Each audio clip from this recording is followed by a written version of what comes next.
എല്ലാ പ്രിയ സുഹൃത്തുക്കൾക്കും പുതിയൊരു വീഡിയോയിലേക്ക് ഹാർദവമായ സ്വാഗതം. നമ്മുടെ പ്രധാന വിഷയത്തിലേക്ക് കടക്കുന്നതിന് മുമ്പ് നമ്മൾ എല്ലാ ദിവസവും എല്ലാ വീഡിയോയിലും എല്ലായ്പ്പോഴും പറയുന്നത് തന്നെ നമ്മുടെ വീഡിയോ കാണുന്ന നിങ്ങളിൽ ഒരുപാട് പേര് സബ്സ്ക്രൈബ് ചെയ്യാതെയാണ് കണ്ടുകൊണ്ടിരിക്കുന്നത്. സബ്സ്ക്രൈബ് ചെയ്യാത്തവർ സബ്സ്ക്രൈബ് ചെയ്ത് ബെല്ലൈക്കണിൽ ഒന്ന് കിണുകിണ അടിച്ചു വെച്ച് കാണുക. നമ്മളുടെ വീഡിയോ നോട്ടിഫിക്കേഷൻ നിങ്ങൾക്ക് പടപടെ എത്തും. നിങ്ങളുടെ വീഡിയോസൊക്കെ നിങ്ങൾക്ക് ചടപടയെന്ന് കാണാൻ പറ്റും.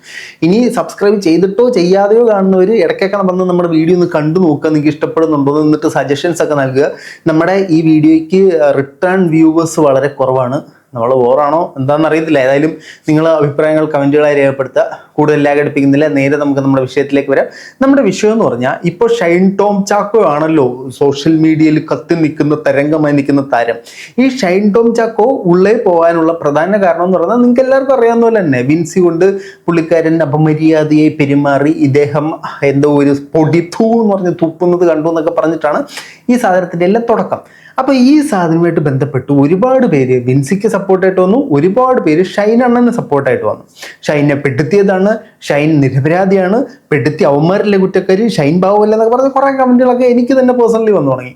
അപ്പോൾ ഇതിനോടനുബന്ധിച്ച് മാല പാർവതി എന്ന് പറയുന്ന നടി കുറച്ച് കാര്യങ്ങൾ പറയുന്നുണ്ട്. നമ്മൾക്ക് പറയുന്ന കാര്യങ്ങളൊന്ന് കേൾക്കാം. ഇവർ പറഞ്ഞ കാര്യങ്ങൾ വലിയ വിവാദമായി മാറി കേട്ടോ.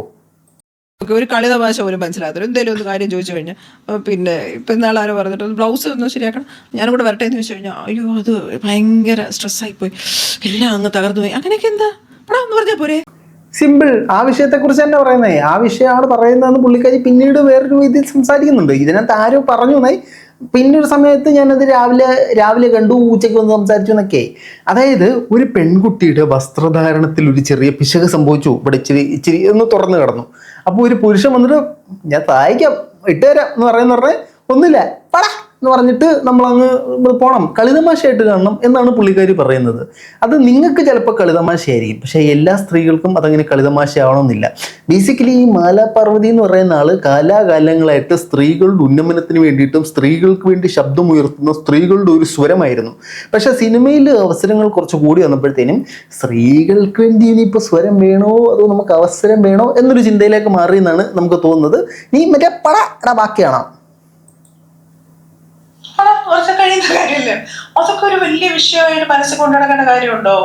ഒരിക്കലുമില്ല. അതൊന്നും ഒരു വലിയ വിഷയമായിട്ട് മനസ്സിൽ കൊണ്ടു നടക്കേണ്ട കാര്യമില്ല.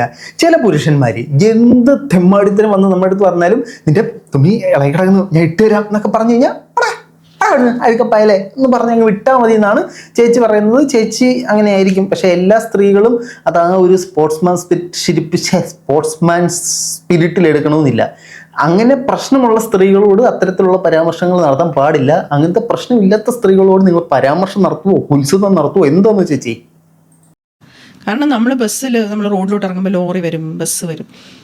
അപ്പോൾ ലോറി വന്നതിൻ്റെ പേര് നമ്മൾ റോഡ് ക്രോസ് ചെയ്തില്ല, നമ്മൾ ഇറങ്ങി നടന്നില്ല എന്ന് പറഞ്ഞാൽ നമുക്ക് ജീവിതത്തിൽ പോയാൽ ആർക്കാ നഷ്ടം വരിക?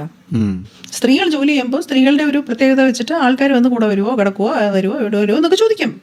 അത് അവരുടെ ആവശ്യമാണ്. അപ്പോൾ അങ്ങനെ ആൾക്കാരുള്ളത് കൊണ്ട് നമ്മൾ വീട്ടിൽ ഇരിക്കാൻ തീരുമാനിച്ചാൽ നമ്മുടെ ജീവിതകാലം മുഴുവൻ ഇരിക്കും. ഇത് മാനേജ് ചെയ്യാൻ നമ്മൾ പഠിക്കേണ്ട ഒരു സ്കില്ലാണ്. അതായത് പുരുഷന്മാരങ്ങനെ ചോദിക്കുന്നതിൽ പ്രത്യേകിച്ച് പ്രശ്നമൊന്നുമില്ല. നമ്മളല്ല അവർ സ്ത്രീകൾ, അല്ലെങ്കിൽ നിങ്ങൾ സ്ത്രീകൾ, ഇങ്ങനത്തെ പ്രശ്നങ്ങൾ നമുക്കുണ്ടാവും. അത് ചോദിക്കുന്നത് തെറ്റല്ല, അതിനെ നമ്മൾ പ്രോത്സാഹിപ്പിക്കണം. നമ്മൾ സ്ത്രീകൾ അതിൽ നിന്ന് ഒഴിഞ്ഞു മാറി പോകണം.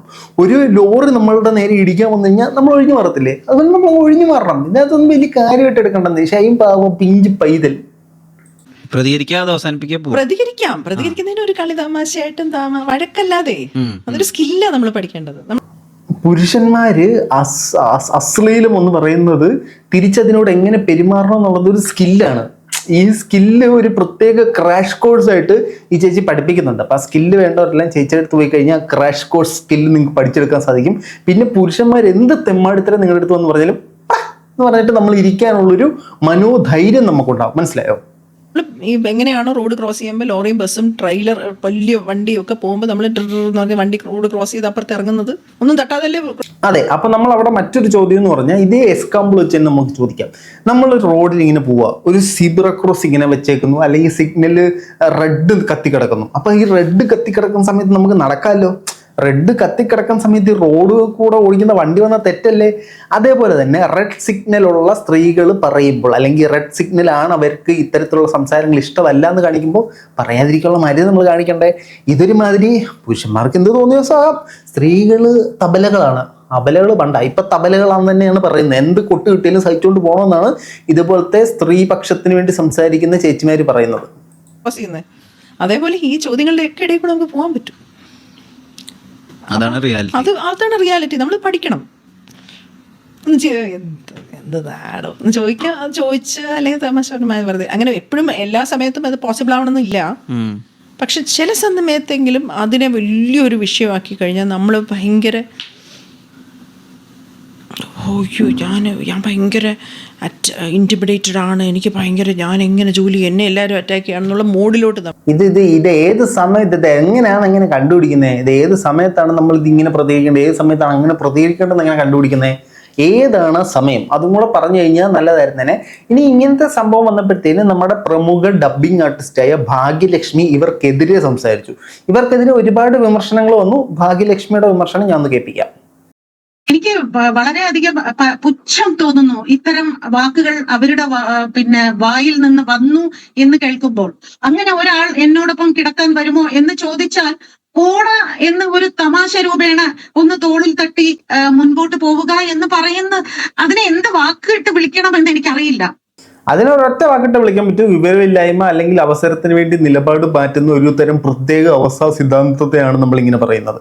അതായത് ഇപ്പൊ സിനിമയിൽ അവസരങ്ങൾ കൂടിക്കൂടി വന്നു. അപ്പോൾ ഒരു എങ്ങനെ നോക്കിയാലും സിനിമയിൽ പുരുഷാധിപത്യം തന്നെയാണ്. അവരെ താങ്ങി നിന്നാലേ അവസരം കിട്ടൂ. അങ്ങനെ പറഞ്ഞു കഴിഞ്ഞാൽ ഒരു പ്രാവശ്യമേ അങ്ങനെ ഒരാൾ പറയുള്ളൂ. രണ്ടാമതൊരിക്കൽ അത് പറയാനുള്ള ഒരു ധൈര്യം നമ്മൾ കൊടുക്കാൻ പാടില്ല. ഇതാണോ ഇത്രയും കാലം മാലാപാർവതി ചെയ്തുകൊണ്ടിരുന്ന സ്ത്രീകൾക്ക് വേണ്ടിയുള്ള ശാക്തീകരണ പ്രവർത്തനം എന്ന് എനിക്ക് അത്ഭുതം തോന്നുന്നു. എനിക്ക് വല്ലാതെ വിഷമം തോന്നുന്നു. മറ്റാരത് പറഞ്ഞാലും നമുക്കത് വിഷമം തോന്നില്ല. പക്ഷെ മാലാപാർവതിയുടെ വാക്കുകളിൽ നിന്നൊക്കെ അത്തരത്തിലുള്ള പ്രസ്താവനകൾ വളരെ വളരെ ദയനീയമാണ്. ഇപ്പം മാലാപാർവതിയിൽ നിന്നും വന്ന അത്തരത്തിലുള്ള പ്രസ്താവനകൾ വളരെ വളരെ വളരെ ദയനീയമായി പോയെന്നാണ് ചേച്ചി പറയുന്നത്. ഇനി ഇതൊക്കെ നടക്കുന്നത് ഷൈൻ്റെയും മറ്റേ വിൻസിയുടെ ഒക്കെ പ്രശ്നം വന്ന സമയത്താട്ടോ. ഈ കറണ്ട് സീനാരിയിലൊക്കെ നമുക്ക് വരാം. ഇനി ഇങ്ങനെ സംഭവം കൈവിട്ട് പോകുന്നൊരു സാഹചര്യമാണെന്ന് മനസ്സിലാക്കിയ സ്ഥിതിക്ക് നമ്മുടെ മാലാപാർവതി നേരെ പ്ലേറ്റ് മറുകണ്ണം ചാടി. അതിപ്പോൾ അത് ഞാനല്ല, ഇത് ഞാനാണ് ഇങ്ങനെ പറഞ്ഞത്, ഞാൻ വേറെ ഏതോ ഞാൻ എന്നൊരു ടോണിലാക്കി പുള്ളിക്കാരി. അതും കേൾപ്പിക്കാം. അത് പറയാൻ പാടില്ല. ഈ ടെലി വിളിക്കുമ്പോഴുള്ള പ്രശ്നം എന്ന് വെച്ചാൽ നമ്മൾ ഈ പറയുന്ന കാര്യങ്ങളെ കൃത്യമായിട്ട് ആവുന്നില്ല. ഞാൻ വിൻസിയുടെ കൂടെ നിന്നില്ല എന്നൊക്കെ ഇന്നലെ കുറെ പോസ്റ്റ് ഇട്ടു. ഭയങ്കര സങ്കടമായി പോയി. ഞാൻ ടെലി എടുക്കുന്നില്ല ഇനി. എന്തിനാ സംഘടിക്കുന്നേ? നമ്മൾ അത് തന്നെയല്ലേ പറഞ്ഞത്. നമ്മൾ പറഞ്ഞ സാധനം അങ്ങനെ തന്നെ ഔട്ടായി. അതിനിപ്പോ സംഘടിച്ചിട്ടൊന്നും കാര്യമില്ല. നമ്മൾ അത് തന്നെയാണ് പറഞ്ഞത്. നമ്മൾ ഷൈനാണ് ഐക്യദാർഢ്യം പ്രഖ്യാപിച്ചത്. അതും തെറ്റല്ലോ കേട്ടോ. നമുക്ക് നമ്മുടേതായ അഭിപ്രായ സ്വാതന്ത്ര്യം ഉണ്ട്, അത് നമുക്ക് തീർച്ചയായിട്ടും പറയാം. പക്ഷെ നിങ്ങൾ പറഞ്ഞതിനകത്ത് എയർലൈൻ്റെ കാരണം നിങ്ങൾ ഒരുപാട് സ്ത്രീ ശാക്തീകരണത്തിനായിട്ട് മുന്നിട്ടിറങ്ങിയ ഒരു സ്ത്രീയാണ്. അതുകൊണ്ടാണ് നിങ്ങളത് പറഞ്ഞപ്പോൾ പ്രശ്നമായത്. പിന്നെ അത് മാത്രമല്ല, നിങ്ങൾ പറഞ്ഞൊരു ഒഫൻസീവ് സ്റ്റേറ്റ്മെന്റ് ആണ്. പുരുഷന്മാർ എന്ത് പറഞ്ഞാലും എന്ന് പറഞ്ഞിട്ട് നമ്മളങ്ങ് മുന്നോട്ട് പോകണമെന്നൊക്കെയാണ് പറഞ്ഞത്. നല്ലതാ. അങ്ങനെയാണെങ്കിൽ പറയുന്നില്ല. അങ്ങനെയല്ല. മാലാപാർവതി താങ്കൾ പറയുന്നത് കറക്റ്റ് ആണ്. ഈ പറഞ്ഞ ഒരു ചെറിയ ഭാഗം മാത്രം എടുത്ത് കട്ട് ചെയ്ത് പോകും. അതിനെ എങ്ങനെ വേണമെങ്കിലും വ്യാഖ്യാനിക്കാവുന്ന രൂപത്തിലാവുകയും ചെയ്യും. അത് ഭയങ്കര വിഷമം. എന്നെ ശ്രുതിക്ക് എത്ര വർഷം കൊണ്ട് അറിയാം. ഞാൻ അങ്ങനെ വല്ലതും ചെയ്ത ആളാണോ ശ്രുതി? അതാണ്. അപ്പൊ നമുക്ക് ഈ വിൻസിയുടെ വിഷയത്തിൽ അപ്പോൾ എന്താണ് യഥാർത്ഥത്തിൽ പറയാനുള്ളത്? വിൻസി ഒരു പരാതി നൽകുന്നു. ഞാൻ പറഞ്ഞത് ഈ രണ്ട് കാര്യമാണ്. ഒന്ന്, പിന്നെ വിൻസി ഒരു കാര്യം തുറന്നു പറഞ്ഞത് നന്നായി എന്നാണ് ഞാൻ പറഞ്ഞത്. വിൻസി അത് പരാതിയായിട്ട് മുന്നോട്ട് പോകണം. ഇന്നത്തെ ഗവൺമെന്റും ഈ WDC എല്ലാം വളരെ ശക്തമാണ്. SIT വളരെ ശക്തമാണ്. നമ്മളൊരു പിന്നെ കേസ് അറിഞ്ഞു കഴിഞ്ഞാൽ, ഒരു പരാതി പറഞ്ഞു കഴിഞ്ഞാൽ അങ്ങേയറ്റം നമ്മളെ പ്രൊട്ടക്ട് ചെയ്തുകൊണ്ട് കേസ് എടുക്കുമ്പോൾ ഒരു സംശയം വേണ്ട. ഇങ്ങനൊന്നും അല്ല അന്നേരം പറഞ്ഞത്. അന്നേരം ഇത് വേറെ പോലെയാ പറഞ്ഞത്. ഇപ്പൊ പറഞ്ഞപ്പോ അത് വേറെ പോലെ. ഇത് മാലാപാർവതി മാറ്റി പറഞ്ഞുകൊണ്ടിരിക്കുകയാണ്. ബാക്കിയും കൂടെ കേട്ടിട്ട് നമുക്ക് വരാം. എന്ന് പറയുന്നത് ഈ പിന്നെ സ്ത്രീ പുരുഷ ഇന്റർപേഴ്സണൽ ആയിട്ടുള്ള റിലേഷൻഷിപ്പിനകത്ത് ഇപ്പോഴും ഈ വർത്തമാനം പറയുന്നതിന് ഒരു ശീലം കൊണ്ട് വളിച്ച കോമഡികളെ ഇങ്ങനെ വളിച്ച കോമഡി പോലെ ഇങ്ങനെ എന്നൊക്കെ പറഞ്ഞ് പറയും. ഇത് ക്രൈമാണെന്ന് തിരിച്ചറിയുന്നില്ല ആൾക്കാര്. ഇത് ഇങ്ങനൊന്നും അല്ലല്ലോ പറഞ്ഞേ. ഇപ്പൊ പറഞ്ഞത് തമാശയെ ആസ്വദിക്കാനുള്ള കപ്പാസിറ്റി ഇല്ലെന്നല്ലേ ആദ്യം പറഞ്ഞേ. ആദ്യം നമ്മൾ ആദ്യത്തെ ഇന്റർവ്യൂവിൽ പറഞ്ഞത് ഇപ്പൊ ഒരു സെറ്റിൽ ഒരു തമാശ പോലും പറയാൻ പറ്റത്തില്ല, അതൊരു തമാശ. ഷൈൻ പറഞ്ഞത് ഒരു തമാശ. അല്ലാതെ ഇപ്പൊ വരുമ്പോഴത്തേനും അത് ഭയങ്കര ക്രൈമാ, അത് അങ്ങനൊന്നും ചെയ്യാൻ പാടില്ല. നമ്മൾ ഒരു നിലപാടിൽ ഉറച്ചു നിൽക്കണ്ടേ, വേണ്ടേ എന്നാണ് ഞാൻ ഉദ്ദേശിച്ചത്. ക്രൈമാണെന്ന് തിരിച്ചറിയുന്നില്ല. ഈ നോർമലൈസ് ചെയ്യപ്പെടുന്നത് വലിയ കുഴപ്പമാണ്. ഒരുപാട് പേര് ഇപ്പൊ സോഷ്യൽ മീഡിയയിൽ അല്ലാതെ ഒക്കെ പറയുന്ന കുറെ തമാശ രൂപേണ പറയുന്ന കാര്യം നാളെ ജയിലിലാവാൻ കാരണമാണ്. അതാണ് നമ്മുടെ ഇന്നത്തെ നിയമം. അത് നമ്മുടെ ബോച്ചയുടെ കാര്യത്തിൽ അത് തെളിഞ്ഞൊരു സാധനമാണ്. ഇത് ശരിക്കും സംഭവിച്ചെന്ന് പറഞ്ഞാൽ ഇവരാദ്യം ഒരു സാധനം അങ്ങ് പറഞ്ഞ് പറഞ്ഞത് നമ്മുടെ നിലനിൽപ്പിന് വേണ്ടിയിട്ട് ഇത് പറഞ്ഞു കഴിഞ്ഞപ്പോഴാണ് എൻ്റെ പൊന്നു ഞാനിത് എയറിലായല്ലോ എന്നുള്ള യാഥാർത്ഥ്യം ഇവർ മനസ്സിലാക്കിയപ്പോഴത്തേനും പെട്ടെന്ന് വന്ന് നന്മയുടെ പാതയിൽ നന്മമര് കളിക്കുന്ന മാലാഖയായി മാറാനുള്ള ശ്രമമാണ് ഇപ്പൊ വീണ്ടും നടത്തിക്കൊണ്ടിരിക്കുന്നത്. ഇത് കറക്റ്റായിട്ട് ഞാൻ പറഞ്ഞത് എത്തിയില്ല, മനസ്സിലായോ സ്മൃതി? അപ്പൊ എനിക്ക് ഭയങ്കര ഇന്നലെ മുഴുവൻ ഞാൻ ഇന്നലെ വേറെ ഭയങ്കര തിരക്കിലായിപ്പോയി. അതുകൊണ്ട് എനിക്ക് ഇന്നലെ ഒന്നും അറിയുന്നിട്ട് ഞാൻ ഫേസ്ബുക്കിൽ ഒരു കുറിപ്പിട്ടു. അപ്പൊ എനിക്കെന്താ ഞാൻ നമ്മൾ ടെലിയും ചെയ്യുന്നുണ്ട്. നമ്മൾ ഉദ്ദേശിച്ചൊന്നും അല്ല ചെന്നത്, വേറെന്തോ ചെന്നത്. ഇനി ഇതിനുശേഷം ഇന്ന് ഇവര് മറ്റൊരു പ്രതികരണം ഏഷ്യാനെറ്റ് ന്യൂസിന് കൊടുത്തു. ആ പ്രതികരണം കൂടെ കണ്ടിട്ട് നമുക്കിത് വൈൻഡപ്പ് ചെയ്യാം. ഓൺടി തേഴ്സ്ഡേ അന്നാണ്. അപ്പൊ അന്ന് വിൻസിയുടെ ഇന്റർവ്യൂ തലേന്ന് അല്ല, ഞാൻ അന്ന് രാവിലെ കാണുന്നത്. ഞാൻ ഇന്റർവ്യൂവിന് പോകും. എന്തെങ്കിലും ഒന്ന് ഉറപ്പിക്ക്, തലേന്നോ അന്ന് രാവിലെയോ? അപ്പൊ തലേന്നെന്ന് പറഞ്ഞു കഴിഞ്ഞാൽ പ്രശ്നവും, അന്ന് രാവിലെ എന്ന് പറഞ്ഞാൽ നമുക്ക് അനലൈസ് ചെയ്യാനുള്ള സമയം കിട്ടിയില്ലെന്ന് പറഞ്ഞ് ലൂപ്പോള് കണ്ടു. അപ്പോൾ ആ കുട്ടി ഇങ്ങനെയാണ് പറയുന്നത്, എനിക്കൊരു നടനിൽ നിന്നും മോശം അനുഭവം ഉണ്ടായി. അയാൾ പിന്നെ ഞാനിങ്ങനെ വേഷം മാറട്ടെ എന്ന് ചോദിച്ചപ്പോഴത്തേക്ക് ഇയാൾ കൂടെ വരട്ടെ എന്ന് ചോദിച്ചു. അപ്പോൾ ഞാൻ ഭയങ്കരമായിട്ട് അപ്സെറ്റ് ആയിപ്പോയി. അപ്പോൾ ഞാൻ അതിൻ്റെ മനസ്സിലുണ്ടായിരുന്നു, നമ്മുടെ വിൻസിയെ പോലെ ഇത്രയും മിടുക്കിയായിട്ടുള്ള സ്റ്റേറ്റ് അവാർഡൊക്കെ ഒരു വാങ്ങിച്ച പെൺകുട്ടി സിനിമ പോലെ മേഖലയിൽ പബ്ലിക്കായിട്ട് പറഞ്ഞു എന്ന് വിൻസി എടുത്ത് പറയുന്നുണ്ട്. അപ്പോൾ പബ്ലിക്കായിട്ട് ചോദിച്ചാൽ അപ്പോൾ തന്നെ പ്രതികരിക്കണം പബ്ലിക്കായിട്ട്. നാഷണൽ അവാർഡ് സ്റ്റേറ്റ് അവാർഡും ഒക്കെ കിട്ടിയ വിൻസിയെ പോലെ സിനിമാ മേഖലയിൽ നിൽക്കുന്നവര് ഇത്തരത്തിലുള്ള പ്രശ്നങ്ങളൊക്കെ ഉണ്ടായി കഴിഞ്ഞാൽ എന്ന് പറയണം. അപ്പൊ നാഷണൽ അവാർഡ് സ്റ്റേറ്റ് അവാർഡും ഒന്നും ഇല്ലാത്ത സിനിമയിലും അല്ലാത്ത ആളുകളാണെങ്കിൽ പൊടാൻ തരണം, നിങ്ങൾക്ക് കേസ് കൊടുക്കാം. സിനിമയിലുള്ളവർ അങ്ങനെ കേസ് കൊടുക്കാൻ പാടില്ല. പ്രത്യേകിച്ച് വിൻസിയെ പോലെ സ്റ്റേറ്റ് അവാർഡൊക്കെ കിട്ടിയ ആൾ, അതായത് അവാർഡാണ് നമ്മൾ ഒരു വ്യക്തിയോട് നമ്മൾക്ക് നേരിയ അശ്ലീല പരാമർശം നടന്നു കഴിഞ്ഞാൽ എങ്ങനെ പെരുമാറണം എന്നുള്ളതിന്റെ സർട്ടിഫിക്കറ്റ് ആയിട്ട് ചേച്ചി കണക്കാക്കുന്നതെന്നാണ് എനിക്ക് മനസ്സിലാക്കാൻ സാധിക്കുന്നത്. സിനിമയിൽ അങ്ങനെ ആകുമ്പോൾ തീർച്ചയായിട്ടും ഈ കുട്ടിയുടെ കൂടെ ആൾക്കാർ നിൽക്കുള്ളൂ. പിന്നെ IC പോവാം, തീർച്ചയായിട്ടും IC പോകണം, അത് കഴിഞ്ഞാൽ കേസ് കൊടുക്കാം. പക്ഷെ ആ സമയം അത് കഴിഞ്ഞപ്പോഴാ ചേച്ചിക്ക് മനസ്സിലായി ആൾക്കാരെല്ലാം ആ പെൺകുട്ടിയോടുകൂടെ നിൽക്കുന്നതാണ്. അപ്പൊ ആദ്യം വിചാരിച്ച് എല്ലാവരും ഷൈൻ്റെ കൂടെ നിൽക്കും, ചുമ്മാരു ഞാനിങ്ങ് തമാശ, അതിനിപ്പോൾ എന്താണ് വിൻസിയുടെ കൂടെ നിൽക്കുന്നത് എന്നായിരിക്കാം പുള്ളിക്കാരി ആദ്യം ചിന്തിച്ചത്. പിന്നെ സോഷ്യൽ മീഡിയ നോക്കി കഴിഞ്ഞപ്പോൾ എല്ലാവരും വിൻസിയുടെ കൂടെ, ഷൈനോ ഏത് ഷൈൻ, നിങ്ങൾക്ക് ആരാ ഷൈൻ ഏതാ എന്നുള്ള ഒരു മോഡിലേക്ക് ചേച്ചി മാറി. അന്നേരം പെട്ടെന്ന് പ്രതികരിച്ചാൽ പിന്നെ അത് അവിടെ കഴിയും. അല്ലാതെ ഈ കുട്ടി അത് മനസ്സിലൊരു ഭാരമായിട്ടോ വിഷമമായിട്ടോ കൊണ്ടു നടക്കേണ്ട കാര്യമില്ല. പെൺപിള്ളേർ എന്തിനാ പേടിക്കുന്നത്? പല കാര്യങ്ങൾ നമുക്ക് നേരെ വരും. നമ്മളത് പലതരത്തിൽ ഒഴിഞ്ഞൊഴിഞ്ഞു പോയി നമ്മൾ നമ്മുടെ കാര്യം ചെയ്യണം, നമ്മൾ ജീവിക്കണം, നമ്മൾ ഭയക്കാതെ ജീവിക്കണം എന്ന് ഞാൻ പറഞ്ഞത്. അത് ഇത്രയും വലിയൊരു വിവാദമാകുമെന്ന് ഞാൻ സ്വപ്നത്തിൽ പോലും വിചാരിച്ചില്ല. ഇപ്പം വായി തോന്നുന്നതെല്ലാം വിളിച്ചു പറഞ്ഞിട്ട് ഞാൻ അങ്ങനെയാണ് ഉദ്ദേശിച്ചത്, ഞാൻ ഞാനല്ലടാ ശരിക്കുള്ള ഞാൻ ഇതല്ല, ശരിക്കുള്ള ഞാൻ വേറെ എവിടെയോ സമ്പന്നതയിൽ ജീവിച്ചുകൊണ്ടിരിക്കുകയാണെന്നൊരു കോബ്ര സിനിമയിൽ പറയുന്ന പോലെ തന്നെ എന്തൊക്കെയോ വിച്ചുമ്പയും പറയുന്നുണ്ട്. ആദ്യം ഒന്ന് പറഞ്ഞ് പിന്നത് മറ്റിപ്പറഞ്ഞ് ഇപ്പോൾ മറ്റേ ഭാഗ്യലക്ഷ്മി ചേച്ചിക്ക് ഭയങ്കര സപ്പോർട്ടായിട്ട് കൊടുത്തവർ പറഞ്ഞ് ശരിയാണെന്നുള്ള രീതിയിൽ പറഞ്ഞ് എന്തൊക്കെയോ കിടന്ന് മെഴുകുന്നുണ്ട്. ഏതായാലും ഈ വിഷയത്തിൽ നിങ്ങളുടെ അഭിപ്രായം തീർച്ചയായിട്ടും കമൻറ്റുകളെ രേഖപ്പെടുത്തുക. ഷൈനെ സപ്പോർട്ട് ചെയ്ത കുറേ കമൻറ്റുകൾ ഞാൻ കണ്ടായിരുന്നു കേട്ടോ കമൻറ്റ് ബോക്സിൽ.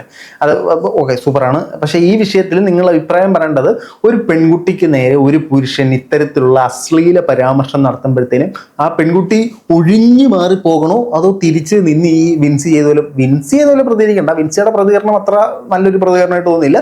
നല്ല രീതിക്ക് പ്രതികരണമോ അതോ ഒഴിഞ്ഞു മാറി നമ്മൾ മറ്റേ സർക്കസിലൊക്കെ പോകുന്ന പോലെ പോകണോ? എന്താണ് നിങ്ങളുടെ അഭിപ്രായം എന്നുള്ളത് കമന്റ് ബോക്സിൽ കമന്റുകളെ രേഖപ്പെടുത്താൻ. മറ്റൊരു ഡേറ്റ് വന്നേരെ. ബൈ.